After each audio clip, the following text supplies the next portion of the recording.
The worship here is indicative of the leader of the house. Because you do not have a leader that is not a worshiper, you have an active leader who is the first to praise, who is the first to dance, who is the first to holler, who preaches the gospel to the point where people can't help but be ushered into the presence of God. Consequently, the whole entire body follows suit.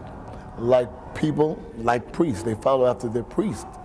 And because he's a worshiper, they in turn take from him.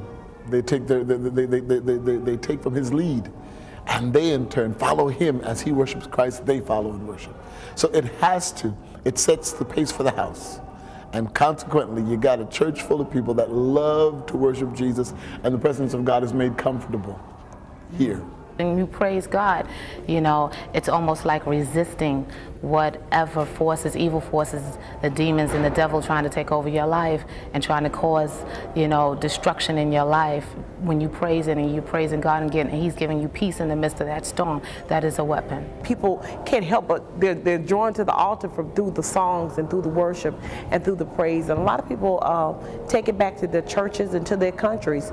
And I think that the Potter's House is a great example for all churches and congregations all over this country to let them know that it's getting ready to go to another level and to the next season, what God is doing. You're not going to change everyone's mind on how to worship, but you can just show them by the way you worship and by the way you live that your personal relationship with God is the most important thing you have. We know that David was a man after God's own heart, and that one of the things he enjoyed doing was giving God pure worship and giving him the very best. So for this 21st century church, I believe God's adding a dimension of integrity, taking the limits off of our minds, letting us know you can do whatever you want to. I've called you to greatness, and as long as you check the pattern, the Mosaic Tabernacle, I think you'll be able to be the temple that I want to dwell in. When you set things in place and do it according to God's requirements, then his presence is exemplified. And when his presence is made known, people are healed. The miracles burst out like the noonday.